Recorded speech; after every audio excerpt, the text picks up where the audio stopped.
Hello students, आज हम जो वीडियो देख रहे हैं वो है स्टैंडर्ड 9 का ज्योग्राफी सब्जेक्ट है और लेसन नंबर 2 है एंडोजेनेटिक मूवमेंट्स। हिंदी में इसको अंतर्गत या आंतरिक हलचलें भी बोलते हैं। ठीक है, ये जो लेसन है ये शुरू ही हो रहा है ये दो वर्ड्स के साथ, एंडोजेनेटिक और मूवमेंट्स, मतलब अंदर होने वाली हलचलें। अंदर किसके अंदर का है ये? अर्थ के अंदर का, यानी धरती के अंदर जो हलचलें हो रही हैं। 8th स्टैंडर्ड में हमने अर्थ के बारे में पढ़ा था। अर्थ का आपको एक फिगर भी बना के दिया गया था जिसमें आपको अर्थ क्रस्ट, मेंटल और कोर, इन तीनों चीजों के बारे में बताया गया था। जैसे हम जो गोल सा अर्थ देखते हैं उसका एक सेक्शन आपको काट के बताया गया था कट करके ड्राइंग में। जो सबसे ऊपर की लेयर जो जमीन की होती है वो है अर्थ क्रस्ट, उसके अंदर जो लिक्विड और सॉलिड थोड़ा मिक्स सा होता है वो है मेंटल, और सबसे नीचे जो छोटा सा है जिसको अभी तक लिक्विफाइड ही माना जाता है सेक्शन, वो है कोर। तो ये जो है ये अर्थ के अंदर की, यानी एंडोजेनेटिक जो वर्ड आया है ये अर्थ के अंदर होने वाली मूवमेंट्स यानी हलचलों की बात हम कर रहे हैं।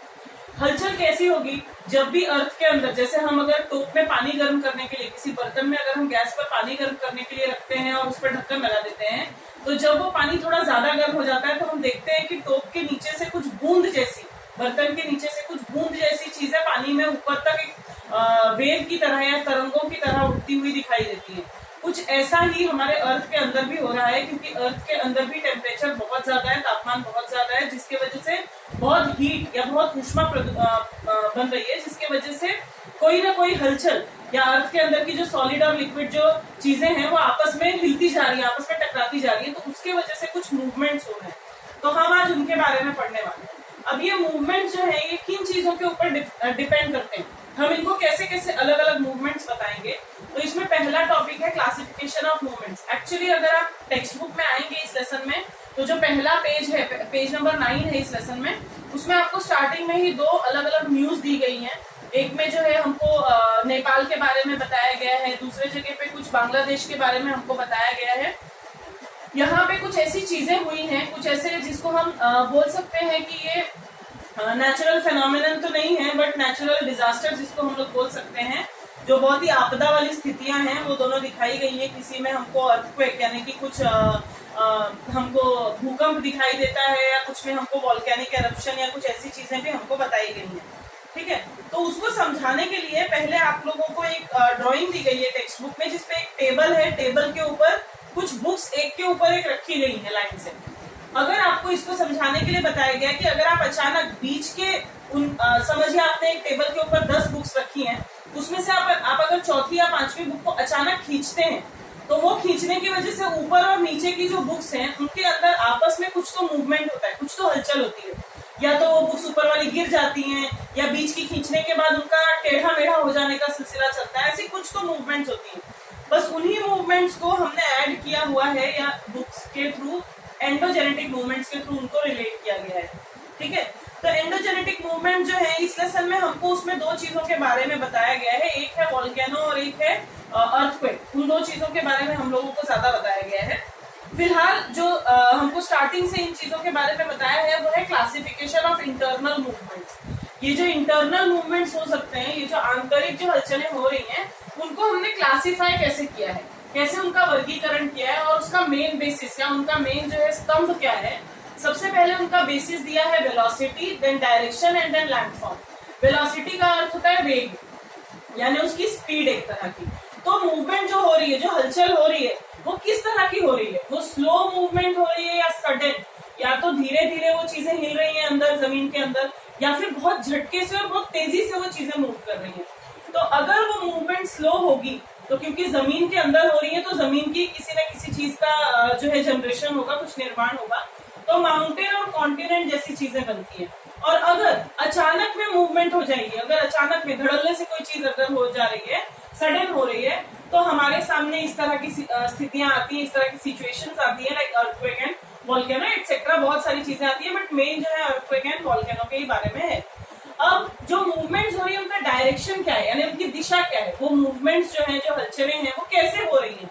या तो वो हॉरिजॉन्टल होंगी, हॉरिजॉन्टल का मतलब आप समझ सकते हो, ये जो स्ट्रेट लाइन दी है ये हॉरिजॉन्टल है, क्षैतिज, क्षैतिज होता है हॉरिजॉन्टल का हिंदी अर्थ। और अप डाउन, अपवर्ड डाउनवर्ड मतलब होता है ऊर्ध्वाधर, जिसको हम बोलते हैं, ऐसे खड़े खड़े में मूवमेंट्स होती है। ठीक है, वर्टिकली मूवमेंट जो होता है उसको हम अपवर्ड डाउनवर्ड मूवमेंट बोलते हैं, और कुछ हॉरिजॉन्टल होता है जैसे सीधे कंडीशन में होता है। तो उस तरह के दो हो गए डायरेक्शंस। उसके बाद लैंडफॉर्म्स, अगर कोई चीज हुई तो कुछ ना कुछ बनेगा, कुछ ना कुछ निर्मित होगा, कुछ ना कुछ फॉर्मेशन होगा। तो वो फॉर्मेशन किन चीजों का होता है, या तो कॉन्टिनेंट्स बनते हैं या माउंटेन्स बनते हैं। जनरली इसी तरह की चीजें बनती हैं, जिसमें कॉन्टिनेंट्स में प्लेट्यूज या हाईलैंड्स बन सकते हैं, माउंटेन्स में फोल्डिंग या फ्लोटिंग, या आप अभी आगे चल के हम समझ लेंगे उन चीजों को। ठीक है, तो ये बेसिस था जिसके वजह से जो मूवमेंट्स है, इंटरनल मूवमेंट्स है, उनको क्लासिफाई किया गया। उसके बाद जो है क्लासिफिकेशन के बाद अगर आप आ रहे हो तो सबसे पहले हमको जो टॉपिक आया है वो स्लो मूवमेंट्स है, जो यहाँ वाला है स्लो मूवमेंट्स। तो स्लो मूवमेंट्स का मतलब क्या है? स्लो मूवमेंट्स जब होते हैं यानी कि बहुत ही धीरे धीरे अंदर की चीजें जो है, अर्थ क्रस्ट के अंदर की चीजें जो मेंटल में प्रेजेंट है, वो धीरे धीरे शेक हो रही हैं यानी हिल रही हैं। ऐसा होने में दो चीजें हो सकती हैं, या तो वो चीजें आपस में, देखिए दो चीजें हैं, अगर बीच की जो दो पार्टिकल्स, या हम किसी भी दो चीजों की बात कर रहे हैं जिनमें मूवमेंट हो रहा है, वो अर्थ के कुछ सॉलिड या कुछ लिक्विड चीजें ही होगी, ज्यादातर सॉलिड चीजें ही होंगी।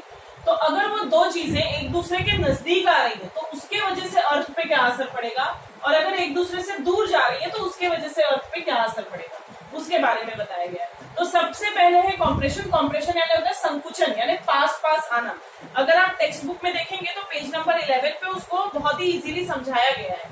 आप एक रिबन ले लीजिए, उसको सीधा आप पकड़ लीजिए एकदम से, और सीधा पकड़ के वो रिबन के दोनों एंड पॉइंट्स को पास पास लाने की कोशिश करेंगे तो क्या होगा, बीच से रिबन जो है वो ऐसे फोल्ड हो जाएगी। ठीक है, तो जब फोल्ड हो जाएगी ना, तो ये अर्थ की बात हम कर रहे हैं। ये रिबन तो जो था वो बहुत ही ढीली सी, बहुत ही लूज सी चीज थी।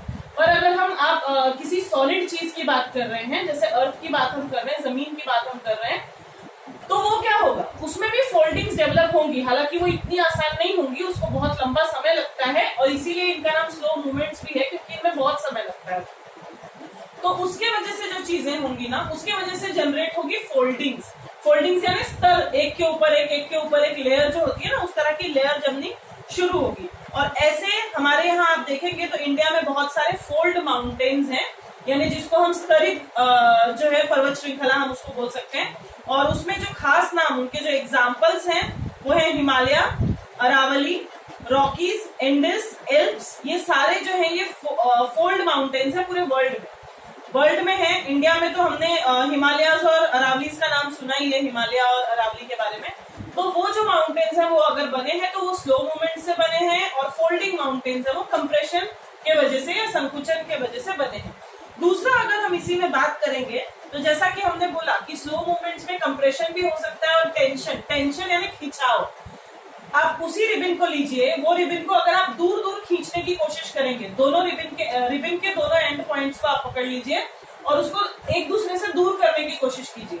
अगर वो रिबन बहुत मजबूत हुई तो जाहिर बात है नहीं फटेगी, लेकिन अगर आप कोशिश करोगे बहुत दूर दूर खींचने की, प्रेशर लगा के, तो क्या होगा, बीच में से वो रिबन फट जाएगी।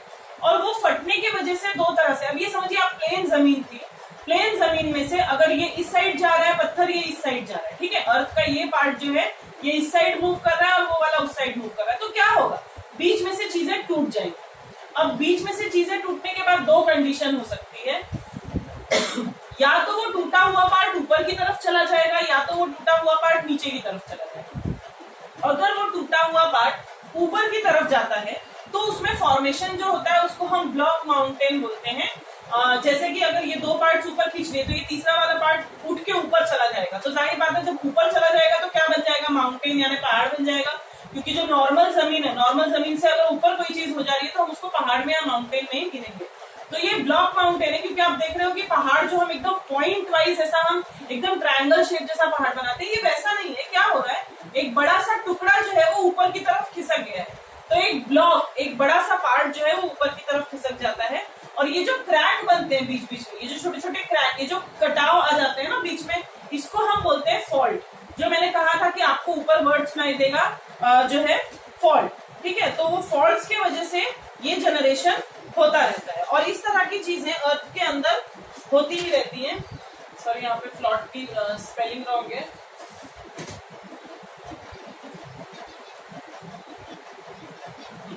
तो फॉल्ट जो है वो जनरेट होता रहता है ऐसी चीजों की वजह से। और दूसरी चीज, अगर ये दोनों चीजें एक दूसरे से दूर खींची और बीच का पार्ट नीचे की तरफ खिसक गया देन ये रिफ्ट वैली का फॉर्म ले लेती है। और यहाँ पे अगेन मैं बोलूंगी कि ये जो कटाव आते हैं, ये जो चीरा लग जाता है ना, ये जो सेक्शन डेवलप होता है, उसको हम लोग फॉल्ट बोलते हैं। ठीक है, तो ये जो चीजें हैं, ये बेसिक कंसेप्ट है इसका। तो हमने स्लो मूवमेंट्स के बारे में पढ़ा। स्लो मूवमेंट्स के बारे में हमने ये दो चीजें पढ़ी हैं, या तो कंप्रेशन होगा या टेंशन होगा, या तो जो मूवमेंट होगा, जो मूवमेंट से जुड़ी हुई जो चीजें होंगी, जो हम लोग एक्चुअली उसको वेव्स की तरह कंसीडर कर सकते हैं। तो अगर वो चीजें पास पास आएंगी तो फोल्ड डेवलप होगा, अगर दूर दूर चली जाएंगी तो टेंशन डेवलप होगा, जिसकी वजह से दो तरह की चीजें हो सकती है। इनके वजह से फोल्डिंग माउंटेन्स बनेंगे, और इनके वजह से जो है या तो ब्लॉक माउंटेन बनेंगे या रिफ्ट वैलीज बनेंगे।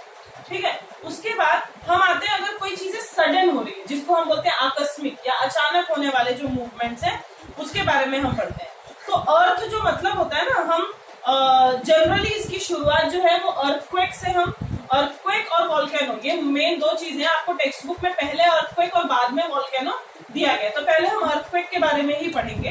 अर्थक्वेक का मतलब होता है भूकंप। भूकंप हम सभी ने महसूस किया होगा। क्या होता है उसमें कि जमीन के अंदर होने वाली हलचलों की वजह से जमीन की जो ऊपर की लेयर है, यानी जो अर्थ क्रस्ट है, उसमें हम एक शेक, एक क्या कहेंगे उसको, हम एक धरती जो है या जमीन जो है वो हिलना शुरू कर देती है। तो वो हम महसूस करते हैं, जिसके वजह से अर्थ के ऊपर की सारी चीजें जो है उनके अंदर कोई ना कोई बदलाव आता है। हम सुनते हैं बिल्डिंग गिर गई, हम सुनते हैं कि कोई चीजों का नुकसान हो गया, तो वो चीजें भी आपके लेसन में है। बट अर्थक्वेक के बारे में अगर हम स्टार्टिंग से पढ़ेंगे तो अर्थक्वेक ये जो वर्ड है, इसके दो पार्ट अगर हम करेंगे तो अर्थ का मतलब तो आपको पता ही है कि क्या होता है। अर्थ का मतलब ग्राउंड होता है, यानी जमीन होती है। और जो क्वेक होता है, क्वेक, ये क्वेक का मतलब होता है ट्रेम्बलिंग बोलते हैं इसको, यानी कि हलचल, बहुत ही तेज हलचल। यानी जमीन के ऊपर अगर हम शेकिंग फील करते हैं, then it is known as earthquake. तो अर्थक्वेक के बारे में हम पढ़ेंगे। अर्थक्वेक जो है, जाहिर बात है, ये बहुत ही ज्यादा नुकसानदायक होता है, बहुत ही ज्यादा लॉस होता है इसमें। लेकिन अर्थक्वेक के मैग्नीट्यूड आपको पता होगा, उसकी मात्रा, कितने क्वांटिटी या कितना ज्यादा या कितना कम अर्थक्वेक है, उसको नापने के लिए एक रिचर स्केल नाम की मशीन जो है वो बनाई गई थी। रिचर स्केल से मापा जाता है उसको, और मशीन जो उसकी बनी है उसको हम सिज्मोग्राफ बोलते हैं। ठीक है, तो सिज्मोग्राफ के थ्रू हम उसको उसकी वेव्स की इंटेंसिटी को और बाकी चीजों को हम नाप सकते हैं। उसकी ड्राइंग आपको, फिगर आपको पेज नंबर 14 पे टेक्स्ट बुक पे दिया हुआ है। अब अर्थक्वेक की वजह से हमको नुकसान क्या क्या होते हैं, ये हम बहुत आसानी से जानते हैं। जैसे कि अर्थ की, आप सभी को पता होगा, अर्थ में अलग अलग लेयर है, अलग अलग स्तर है, अलग अलग प्लेट्स है।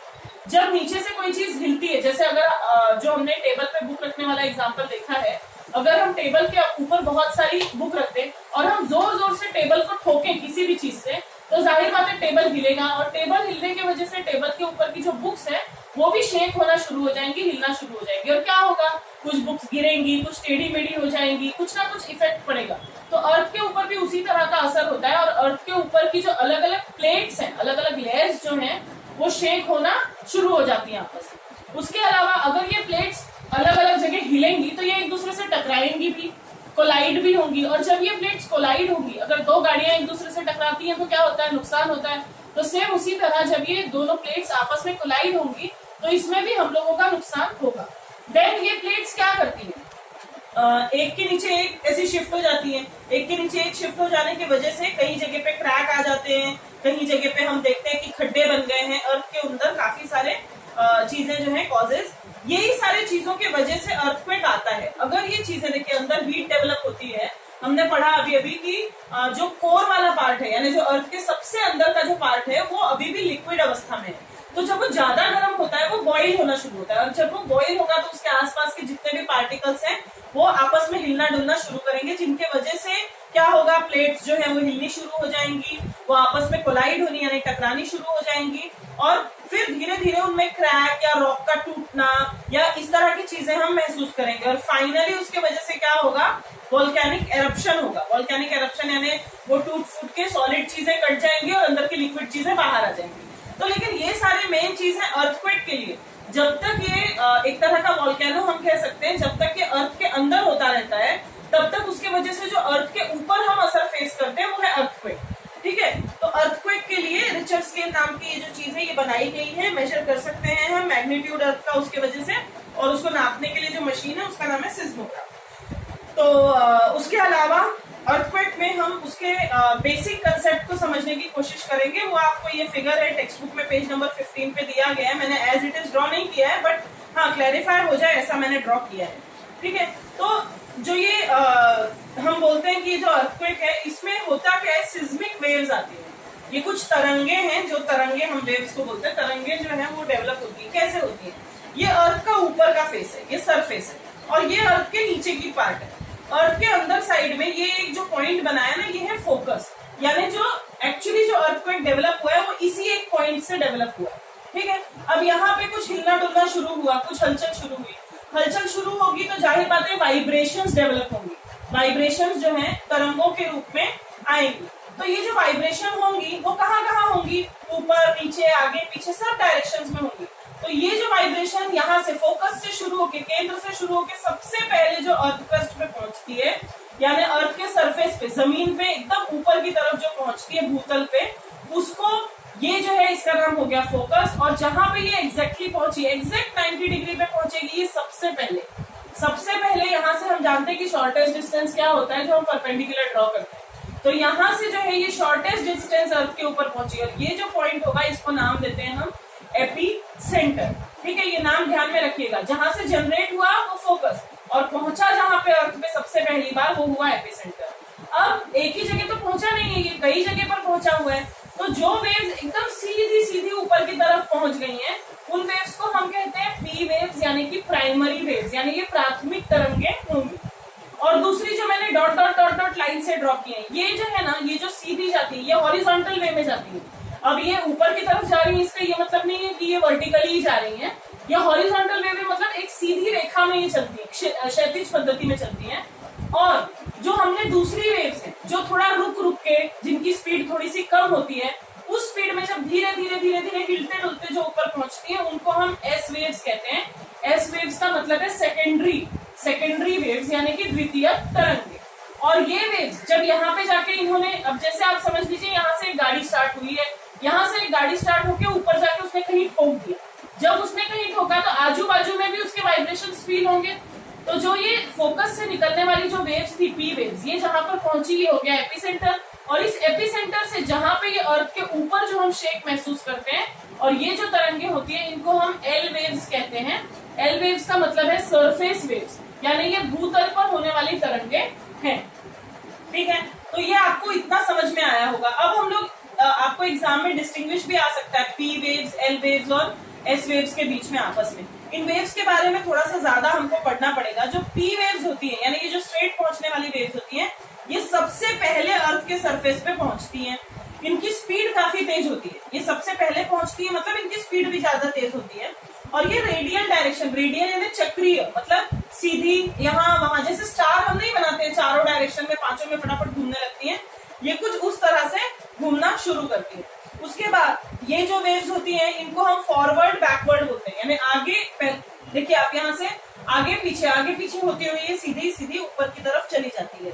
और ये जिनमें से पास होती है, क्योंकि ये बहुत फास्ट होती है, तो बीच में आने वाली प्रॉब्लम्स को पार करती हुई या चीरती हुई ये ऊपर की तरफ जाती है।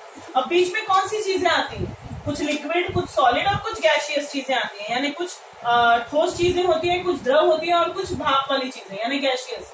तो उन चीजों को पार करती हुई ये पी वेव्स उतनी ही स्पीड से ऊपर अर्थ तक पहुंच जाती है। दूसरा, अगर हम लोग बात करेंगे एस वेव्स के बारे में, यानी ये जो तरंगे हैं, यानी जिसको हम लोग द्वितीयक तरंगे बोलते हैं, इनके बारे में अगर हम बात करेंगे तो ये प्राइमरी वेव्स से थोड़ा देर से पहुंचती है, यानी इनकी स्पीड जो है प्राइमरी वेव्स के बाद पहुंचने वाली स्पीड होती है, थोड़ी सी स्लो होती है ये। और इस वजह से ये जो है ये अपवर्ड डाउनवर्ड मूवमेंट से पहुंचती है, मतलब पहले ऊपर की तरफ, फिर नीचे की तरफ, फिर ऊपर की तरफ, फिर नीचे की तरफ, इस डायरेक्शन में। जैसा कि मैंने ये बनाया था, समझिए थोड़ा सा ऐसा ही ऊपर नीचे करती हुई ये पहुंचती है। ठीक है, उसके बाद जो अगला है पॉइंट इसमें, कि ये जो होती है वेव्स, ये सिर्फ सॉलिड मीडियम से ही पास हो सकती है। These waves can travel only through the solid medium, ये लिक्विड या गैसियस से पास नहीं हो सकती है। ठीक है, और उसके बाद ये जो है ये थोड़ा सा ज्यादा डिस्ट्रक्टिव होती है पी वेव से, मतलब ये जो सीधे पहुंचने वाली वेव्स होती है ना, ये बहुत ही स्पीड में जाके टकराती है और खुद शांत हो जाती है, और अगल बगल में जो है वेव शुरू हो जाती है। तो इसलिए ये सबसे कम डिस्ट्रक्टिव होती है।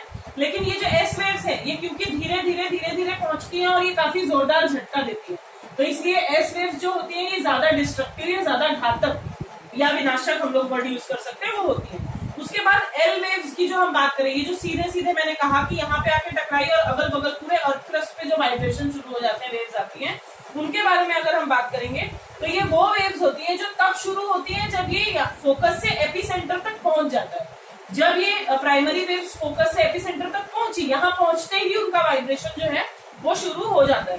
तो और ये जो है इनकी डायरेक्शन भी थोड़ी अलोंग द क्रस्ट होती है, आप देख सकते हैं कि क्रस्ट के आसपास ही इनकी डायरेक्शन होगी, यानी भूतल पर ही ये पाई जाती है। उसके बाद जो है ये सबसे ज्यादा डिस्ट्रक्टिव होती है, ये सबसे ज्यादा घातक होती है, क्योंकि इन्होंने जो भी कुछ किया ना वो अर्थ के अंदर किया। लेकिन ये जो वेव्स हैं, जो हम सरफेस वेव्स की बात कर रहे हैं, यानी भूतल वाली जो तरंगे उनकी बात अगर हम कर रहे हैं, तो क्योंकि ये जमीन के ऊपर हो रही है तो जमीन को सबसे ज्यादा खतरा इन्हीं से होता है। और इनको नापने के लिए सिस्मोग्राम जो है उसको बनाया गया है, एक इंस्ट्रूमेंट है सिस्मोग्राम, और जिसकी डायग्राम भी आपको दी गई है, जो एक तरह का ग्राफ जनरेट करता है, एक तरह का जो है ग्राफ बनाता है, जिससे हम समझ पाते हैं कि ये कितना ज्यादा डेंजरस थी। और मॉडर्न टेक्नोलॉजी के थ्रू अभी जो नई तकनीकें आ गई हैं उससे हम बहुत ही आसानी से इनके बारे में समझ सकते हैं या जान सकते हैं। अच्छा, अर्थक्वेक के इफेक्ट्स क्या है? जाहिर बात है कोई अच्छे इफेक्ट्स तो होंगे नहीं, सारे के सारे खराब इफेक्ट्स ही, डिस्ट्रक्टिव इफेक्ट्स है। और उनका असर क्या होता है, हमने जब उसका रीजन पढ़ा था, यानी जब कॉज पढ़ा था, जब उसका कारण पढ़ा था, तो हमने देखा था कि आखिर ये होता क्यों है। क्योंकि अंदर की जो प्लेट्स है, जमीन के अंदर वाली जो प्लेट्स है वो आपस में टकराती है, और जब ये ऊपर पहुंच गई तो अर्थ के ऊपर ही असर होगा जो भी होगा। तो सबसे पहले तो जमीन के अंदर क्या है, क्रैक्स या फ्रैक्चर्स डेवलप हो जाते हैं, बहुत सारा जो है कटना फटना ये चीजें शुरू हो जाती हैं। उसके बाद क्या होता है, कई बार जो है जमीन के ऊपर जो पानी बह रहा है, क्योंकि ये हलचल होने लगती है तो कुछ चीजें टूट गई या फट गई जमीन में, तो पानी जो है, वाटर वाला जो बॉडी है वो अपना जो ग्राउंड लेवल वाला पानी है, यानी जो भू अंतर्गत वाला जो पानी है, वो अपना जगह जो है बदल देता है, क्योंकि उसको अंदर कुछ ना कुछ कटा फटा मिल जाएगा और वो उसके अंदर चला जाता है। तो वेल्स जो होते हैं ना, कुएं, कई बार वो कुएं क्या होते हैं, सूख जाते हैं, क्योंकि कुओं के साइड में अगर क्रैक डेवलप हो गया तो कुएं के अंदर का पानी और जगहों पर भी चला जाता है। उसके अलावा भी बहुत सारी चीजें हो सकती है, जैसे सुनामी जो समुद्र के अंदर निकली थी, हमने सुनामी के बारे में काफी पढ़ा है, ओशियन के अंदर जो सुनामी डेवलप होती है वो भी इसी तरह की है, क्योंकि उसमें जो है समझिए ये समुद्र है ना, तो ये अंदर से तरंगे डेवलप होकर समुद्र के ऊपर ठोकती है, और जैसे ही समुद्र पे लगता है तो ये जो वेव्स होती है ये बहुत बड़ी बड़ी जाइंट वेव्स इनको हम कहते हैं, बहुत ही भयानक वेव्स डेवलप हो जाती है। उसके अलावा जो स्नो कवर्ड रीजन होते हैं, यानी ऐसी जगह जहाँ पे बर्फ पड़ती है, तो वहां पे भी बहुत ज्यादा इनका डिस्ट्रक्शन हो जाता है, विनाश हो जाता है, बिल्डिंगें गिर जाती हैं, लोगों की लाइफ और प्रॉपर्टी का भी नुकसान हो जाता है। जो ट्रांसपोर्टेशन रूट्स थे, जाहिर बात है अगर रोड खराब हो जाते हैं तो ट्रांसपोर्टेशन भी नुकसान में आ जाता है, कम्युनिकेशन सिस्टम कोलैप्स हो जाता है, यानी संचार माध्यम जो है वो भी नुकसान में आ जाता है, क्योंकि कई जगहों की तारे या बाकी वायर्स वगैरह खराब हो जाते हैं। तो ये हो गया अर्थक्वेक के बारे में। अब हम अगला टॉपिक पढ़ रहे हैं वॉल्केनोज के बारे में। वॉल्केनो जो है, जिसको हम ज्वालामुखी कहते हैं हिंदी में, महसूस तो पता नहीं किया होगा किसने या नहीं किया होगा, बट इनके बारे में हमने स्टडी काफी किया है। होता क्या है कि जमीन के अंदर, जैसे मैंने एक बर्तन में पानी उबलने का एग्जांपल दिया था, तो जब पानी अगर बहुत ज्यादा बॉईल होने लगता है, जब तक कम बॉईल हो रहा था, ऊपर से फसल हो रहा था, तो वो ये वाला था अर्थक्वेक। लेकिन जब बहुत ही ज्यादा बॉईल हो गया और चीजें फटने के कगार पे आ गई है ऊपर के, तो आपके बर्तन पे जो भी आपने कैप लगाया, ढक्कन लगाया, वो गिर जाएगा और उसमें से चीजें बाहर आ जाएंगी, बराबर है। तो ये कुछ उसी तरह का है, क्योंकि अर्थ के ऊपर का कोई लेयर हट तो नहीं सकता, तो क्या होता है उसमें या तो होल हो जाएगा या तो चीर लग जाएगी, दो चीजें होती है। तो वॉल्केनोज जो है ना, उनके दो टाइप्स भी हैं, जैसा हम सेंट्रल या कोनिकल वॉल्केनो बोल रहे हैं, यानी केंद्रीय होता है या फिर वो शंकु के आकार का होता है, थोड़ा सा कोन जैसा, और दूसरा जो है फिशर यानी चीर लग जाती है। अभी मैं आपको ड्राइंग के हिसाब से उसको समझा सकती हूँ, ठीक है। तो होता क्या है कि जब ये अंदर का जो मोल्टन लावा, देखिए यहाँ पे दो वर्ड्स यूज होंगे इंग्लिश में, एक है मैग्मा और एक है लावा। जमीन के अंदर बहुत सारा लिक्विड सॉलिड सब मिक्स होके बॉइल हो रहा है, उबल रहा है, बहुत ही हीट डेवलप हो रही है। तो वो जब तक जमीन के अंदर है, उसके लिए हम वर्ड जो यूज करते हैं वो है मैग्मा।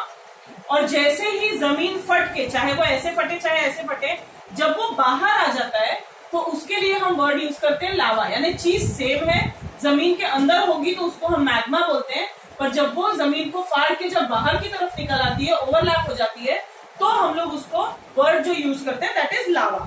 ठीक है, तो ये दो वर्ड्स याद रखिएगा। उसके बाद में अगर हम इसके टाइप्स के बारे में पढ़ेंगे, इनके टाइप्स के बारे में दिया हुआ वोल्केनो जो है ना, उनके दो अलग अलग बेसिक के हिसाब से। सबसे पहले तो उनका एरप्शन कैसे होता है, एरप्शन यानी उनका बाहर निकास, उसका निकलना, जो अंदर से लिक्विड चीज बाहर निकल रही है वो कौन से डिजाइन में निकल रही है, कौन से तरह का डिजाइन अर्थ के ऊपर बन रहा है। तो दो टाइप है, सेंट्रल और फिशर। जैसा मैंने बताया ये है सेंट्रल। सेंट्रल में होता क्या है, यहाँ जमीन है, ये जमीन है आपकी, जमीन के अंदर चीजें बॉइल हुई, अंदर से एक होल जैसा बनाते हुए, एक पाइप जैसा बनाते हुए वो बाहर की तरफ निकल आती है। बहुत नीचे होगा तो वहां से एक पाइप जैसा जनरेट करती है, एक बड़ा सा होल जैसा जनरेट करती है नीचे से, और वो निकल के ऐसे आ जाती है।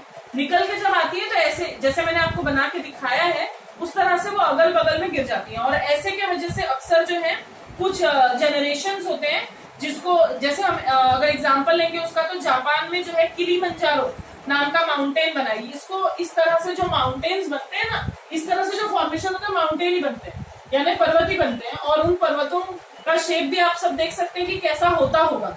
ठीक है, तो वो जो उसके एग्जांपल्स भी हमको दिए हैं, लाइक जापान में है फ्यूजियामा माउंटेन है, तंजानिया में किलिमंजारो है, और इस तरह से सेंट्रल वोल्केनो और कोनिकल माउंटेन्स, इस तरह के एग्जांपल्स जो हैं वो हम लोगों को देखने के लिए मिलते हैं। ठीक है, तो ये ध्यान रखिएगा, दो नाम बहुत अच्छे से ध्यान रखना है। जापान में जो है फ्यूजियामा माउंटेन है और तंजानिया में किलिमंजारो माउंटेन। उसके बाद दूसरा टाइप जो है फिशर, इसमें आप देख सकते हैं, इसको मैं ज्यादा ड्रॉ नहीं कर पाई हूँ, बट क्या है, प्लेन लैंड है, बीच में एक चीर हो गई है, एक कट आ गया है बड़ा सा, वो जमीन को पूरी तरह से चीर देते हैं, किसी तरह का शेप नहीं बनाते हैं, बस चीर के बाहर की तरफ निकल के सब तरफ फैल जाते हैं, सब तरफ पे स्प्रेड हो जाते हैं। तो इस तरह के जो वोल्केनोज होते हैं they are known as fissure type volcanoes. और ये जो वोल्केनोज होते हैं इसमें भी मैग्मा जो है वो किसी सिंगल वेंट यानी एक पाइप जिसको हम बोल सकते हैं उससे बाहर नहीं आता है, बल्कि एक क्रैक या एक फिशर डेवलप करके बाहर आता है, और पूरे जमीन पे both the sides of the fissure उस एक जो चीर हम बोलेंगे या एक जो कटाव बोलेंगे उसके चारों तरफ वो फैल जाता है। तो इस तरह से जनरली कोई माउंटेन नहीं बन पाएगा, जैसे आप देख सकते हैं इससे पहाड़ नहीं बन पाएगा, इससे प्लेट्यूज बनते हैं, पठारी प्रदेश बनते हैं। और इसका एग्जाम्पल जो है वो डेक्कन प्लेट्यू है, हमारे इंडिया में जो डेक्कन प्लेट्यू है वो इसी तरह से बना हुआ है। और दूसरी एक चीज जो इसके बारे में बताई गई है, आप देख सकते हैं इसमें मैंने दो जगह टाइप लिखा है। तो ये जो टाइप है ये दिया है टाइप ऑफ एरप्शन, किस बेसिस पे है ये कि एरप्शन कैसे होता है, उसके हिसाब से उसके दो पार्ट्स कौन से हैं, दो टाइप्स कौन से हैं। और ये जो है ये पीरियोडिसिटी के हिसाब से यानी कालखंड के हिसाब से, समय के हिसाब से इसके तीन अलग अलग टाइप्स हैं।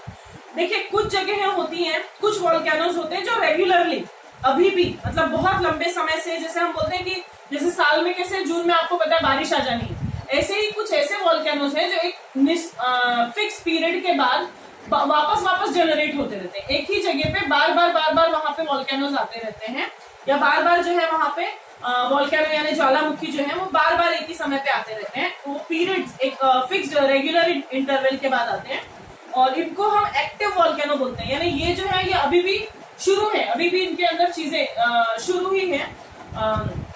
उसके अलावा ये इसका जो एग्जाम्पल दिया है, ये जो हमने अभी फ्यूजियामा पढ़ा, कहाँ पे पढ़ा हमने फ्यूजियामा को, जापान में। तो जापान में जो फ्यूजियामा है वो इसी तरह से अभी भी वहां पे वोल्केनोज जो है वो शुरू रहते हैं।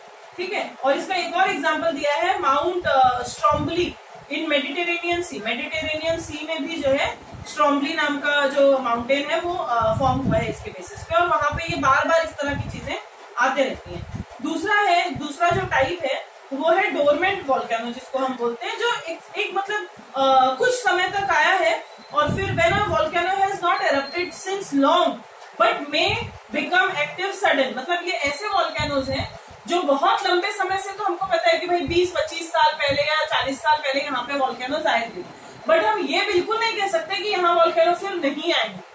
ठीक है, तो इस तरह के जो वोल्केनो हैं ये सडन अचानक कभी भी एक्टिव हो जाते हैं। तो इस तरह के वोल्केनोज को हम डोरमेंट वोल्केनो बोलते हैं। और जो है हम लोगों को मिलेगा इटली में है माउंट वेसुवियस में, उसके अलावा अलास्का में है माउंट कटमाई में, और एक बैरन आइलैंड है इसमें ही।